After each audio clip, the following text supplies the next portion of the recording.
Hey, it's Brandon with Digital Media Institute.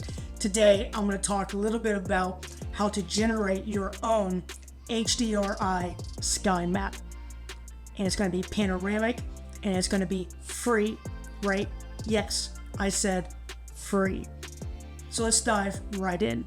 Let's go ahead and search in Google Bentley Vue. This piece of software just became free for use for anybody. Yes, even commercially. That's why I'm so excited about this. I'm going to go ahead and click download, accept, submit that accepted for the terms and conditions. And I'm going to be utilizing Vue 2024. Go ahead and download that for your own operating system. I'm using Windows. Install that and then come back to this tutorial. I'm going to go ahead and open up Vue now. And welcome to Vue. It's a very in-depth piece of software. It's something that the film industry has been utilizing for many, many, many years. Highly encourage you, go ahead and do some research on this software. It's very in-depth, and I enjoy using this piece of software. We're going to start with an empty scene. And honestly, you don't really need to know anything about this piece of software to generate your own HDRi sky map.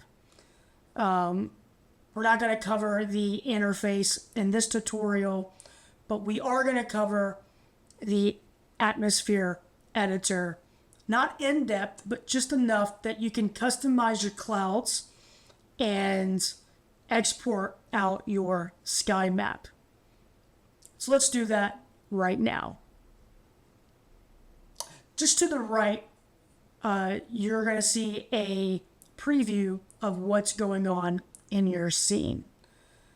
And you're faced with 4 different panels, right? You've got your top view, side views, front views, and your active camera view. In my scene, right, I've got a ground plane.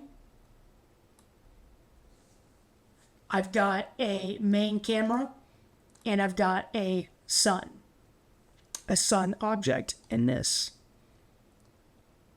We're going to go ahead and delete the ground plane. I don't need it. And let's go over here to the left where this drop down for a cloud is. And if I click and hold, there's different options here. We're just going to go ahead and choose the first option there, which essentially, if we want to redo that, it's the same as just clicking on the cloud icon. Pretty straightforward. And immediately you're going to see that we generated a cloud map, right?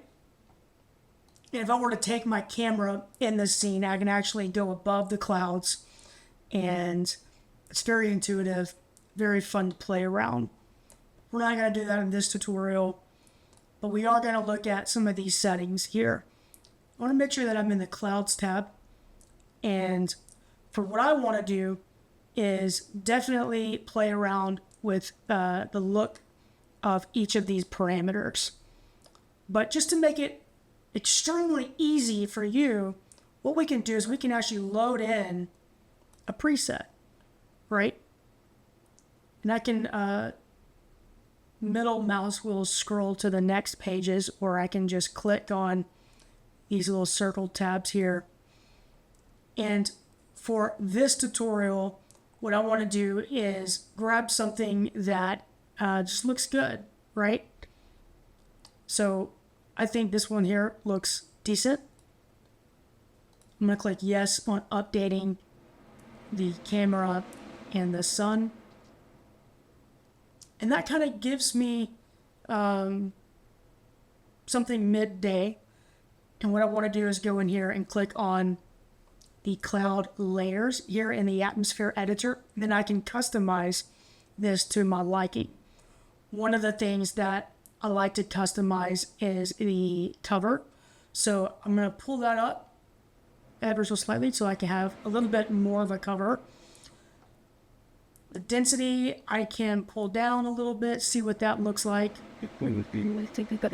which is fine. And then, yeah, maybe we'll pull up the density of the shadows a little bit. Something very easy to do. Next, what I want to do is I want to go to the Sun tab and make sure that custom is selected. And I'm going to put the sun right here in the middle. To do that, I'm going to go to the azimuth parameter. I believe that is the x-axis. I'm going to pull that all the way to the left. And then what I can do now is play with the pitch, which is the y-axis. Then I can see here the sun is just behind the clouds. I'm going to pull it up just ever so slightly so I can see where that... Yeah, there we go. So here's the sun here. It's peeking out of the clouds. That's what I want it to do. It's pretty easy. You just got to figure out what the degrees is for each of the X and Y axes are. If I want it to be more daylight or noonish, right, just pull this up and the sun is going to brighten the scene a little bit more. If I want it to be more of a sunset, pull this down.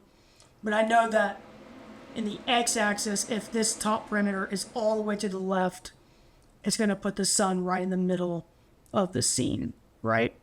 So I'm actually just going to pull this up just a little bit so that way my scene's a little bit more brighter than usual. And that's really all that I'm going to do. I'm going to pull this to photometric spectral, and I'm going to let it automatically adjust. That brightens the whole scene here. That makes it a little bit more physically accurate. And next, what I want to do is I'm just going to click OK. And next, let's go ahead and go to File and Export Sky. It's that simple, guys, ladies and gentlemen. It's literally that simple. I'm going to go down to the make sure that geometry settings is selected. The first thing I want to do is make sure that export geometry is not checked. Great. Just want to make sure that's not checked. And I'm going to designate a folder for my HDRIs up here. And then I'm going to make sure that my file format is set to HDR. And I'm going to name it, right? So it's pretty simple, pretty straightforward. Next, what I want to do is go down to the Clouds tab. We're not exporting clouds. We're only exporting the texture of the clouds, a 360 view of our scene. So next I want to go up to the sky map, and I want to make sure that preserve full sky lighting range is selected and that I'm on a panoramic geometry setting here, right? For the supporting geometry, make sure we twirl that down. I think defaults to cube. We don't want cube, we want panoramic. And then we're going to make sure it's a spherical render at 360 degrees. That way it gives us a seamless texture that covers 360 degrees of our view of our scene. That's really all that we need to do. Next, what I want to do is I want to go back up. Next, what I want to do is click on this render options here. And by default, it should be on final. What I'm going to do is go to cycles and I'm going to edit the cycles. My max sample rate is going to be set to 1000. That's literally all that we need for our sky map. Everything else, I believe, is default. If you want yours to be 4K or 1080, whatever it is, this is the resolution. This is where you designate how large your map is going to be. For this demonstration, I'm going to set this to 2048, which is 2K. And then I'm actually going to click OK on that. And that should be it. I'm going to click OK on that. And then export. And it doesn't take long. I think it depends on your computer. For my computer, I'm actually running a 4090 NVIDIA graphics card and an i9 GPU. It's pretty beefy, but for you, this might take a little longer than normal. So as I'm rendering this out, right, you can kind of see the details that Vue can give us, right? It's really highly detailed. It definitely is something that we can utilize in our 3D scenes, and it's extremely realistic. I'm gonna go ahead and cut to where this is finished. Okay, so our HDRi has finished. It only took, I think, about 5 minutes, but let's go ahead and preview what that how it rendered out. If you pull up where it is that you saved it, and you click on your HDR image here, you can kind of see, oh no, what happened to the clouds? Why is it pure white?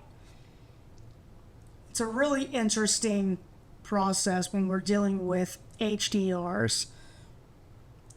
HDRs are is a file type that has millions of data rendered into that.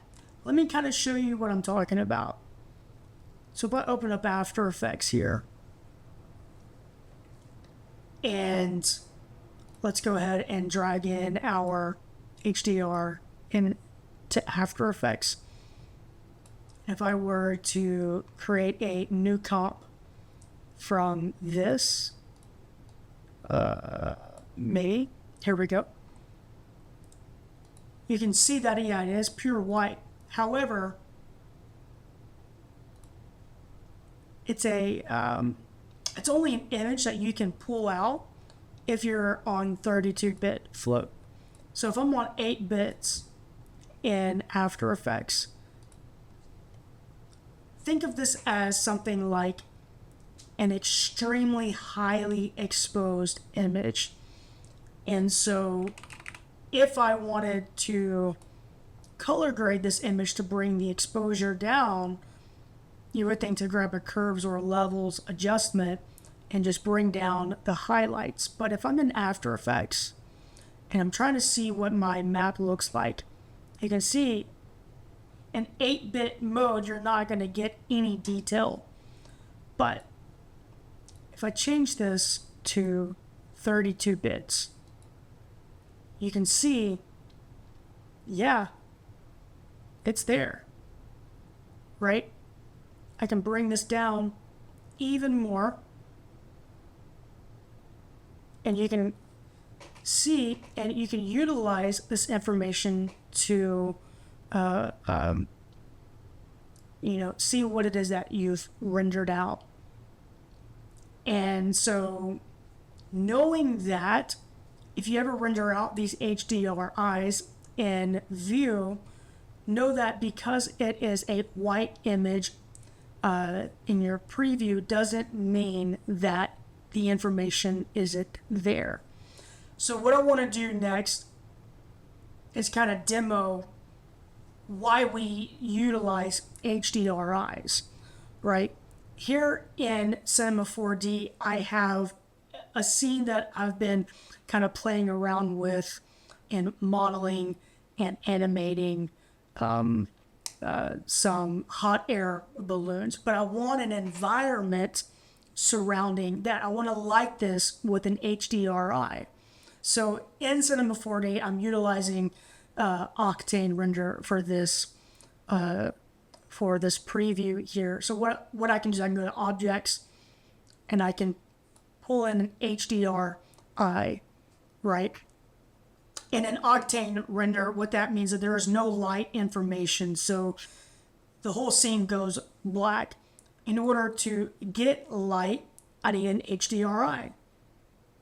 So I'm going to pull up my File Explorer here, and then what I can do is I can drag in my newly created HDRi, and when I pull that into the designated place where it's asking for the file, and then I go into the settings here for power, what I can do is I can bring this power down, and I can utilize this, play around with the power, and just look at how realistic this can be. If I were to, I believe if I go to the sky here, yeah, I can rotate this on X like so. And you can see I can absolutely utilize a free piece of software to get extremely realistic clouds and light my scene. Right in Octane, I have this post-processing panel. If I just add some fog to that, I can definitely position my scene however I see fit. I can play around with a lot of these different parameters here. I can make it more foggy, I can make it no fog, but yeah, this is a lot of fun. I highly encourage you to play around with Vue. It is now free for use. And with that said, thank you for watching, and we'll see you next time.